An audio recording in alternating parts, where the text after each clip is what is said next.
Hello everyone, welcome back to my YouTube channel Sai Khushi creations. आज के video में मैं आपके साथ करवा चौथ की एकदम सरल विधि शेयर करूंगी जिससे आप आसानी से पूजा कर पाएंगे। काफी बार बहुत सारी सामग्री मिलने में कठिनाई होती है, अकेले पहली बार पूजा कर रहे हैं तो इस सरल विधि से आप पूजा कर सकते हैं।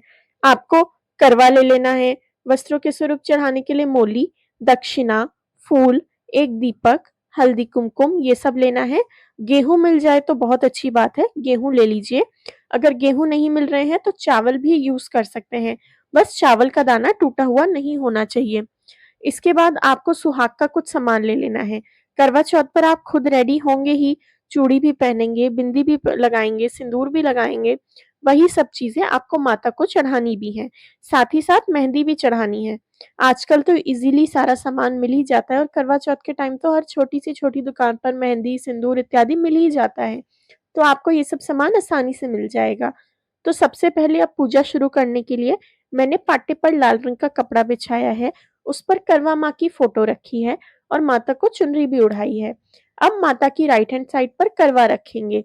करवे के अंदर आपको जल भरना है और उसके ऊपर की कटोरी में कुछ मीठा रखना है।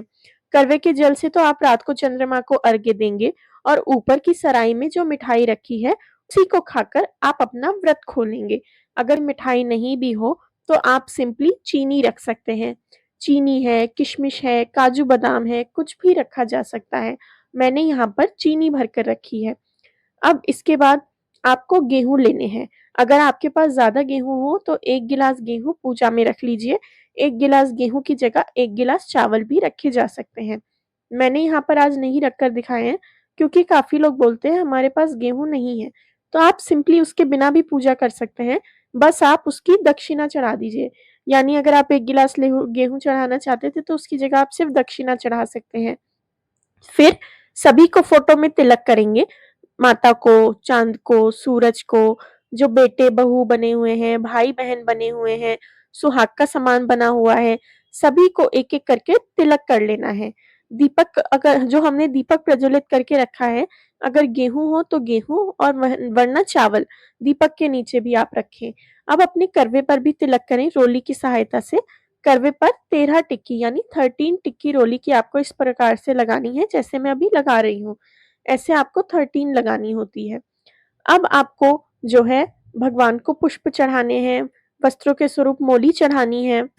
तो मैंने यहाँ पर मोली ले ली है, अब माता को चढ़ाएँगे और करवे के कंठ में, यानी आप देख रहे होंगे सामने करवे के गले में मैंने मोली बाँधी हुई है, वहाँ पर भी आपको मोली बाँधनी है।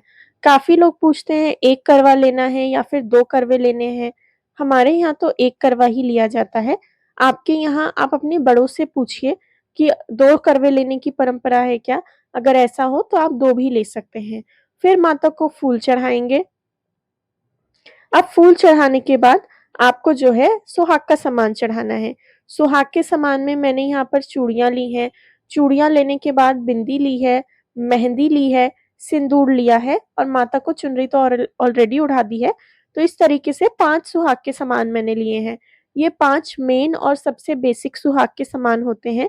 तो आप ये करवा माता को ज़रूर से चढ़ाएँ और अपनी सुहाग के लिए मंगल कामनाएँ करें। तो इस तरीके से चूड़ी, मेहंदी, बिंदी, सिंदूर और चुनरी ये 5 चीज़ें मैंने माता को अर्पित करी हैं। अगर आपके यहाँ सरगी का नियम हो तो आप सबसे पहले सुबह सरगी कर लीजिए, फिर आप दिन में किसी भी समय कहानी कर सकते हैं। शाम को काफ़ी जगह पर शाम को कहानी करते हैं, तो आप शाम को भी कर सकते हैं, सुबह भी कर सकते हैं, दोपहर में, जब भी टाइम मिले तब करवा चौथ की कहानी करी जा सकती है। सुहाग के सामान की भी पूजा करेंगे, उन पर हल्दी, कुमकुम, रोली चावल चढ़ाएँगे और पुष्प चढ़ाएँगे। ये सब मैंने चढ़ा दिया है। अब आपको करनी है करवा चौथ की कथा। हाथ में 13 दाने गेहूँ के लेकर करवा चौथ की कथा पढ़ें या फिर करवा चौथ की कथा सुनें। वो हो जाने के बाद वो गेहूँ के दाने आप अपने करवे के पास ही रख दीजिए। रात को जब चंद्रमा को अर्घ्य देंगे तो ये करवे में डालकर उससे अर्घ्य दिया जाएगा। करवा चौथ माता की कहानी कर कर गणेश जी की कहानी करें। गणेश जी की कहानी के लिए अलग से हाथ में गेहूँ ले लीजिए वापस से और वो गेहूँ को आप अगर आप शाम को कहानी कर रहे हैं तो उन्हें भी करवे में डाल लीजिए। अगर सुबह या दोपहर में कहानी कर रहे हैं तो उन्हें एक लोटे जल में डालकर उनसे सूर्य देव को अर्घ्य देना है। इस तरीके से आपको करवा चौथ पर पूजा करनी है। फिर माँ की आरती करें और आपकी पूजा हो जाएगी। वीडियो अच्छा लगा हो तो लाइक करें, चैनल को सब्सक्राइब करें। Thank you very much for watching.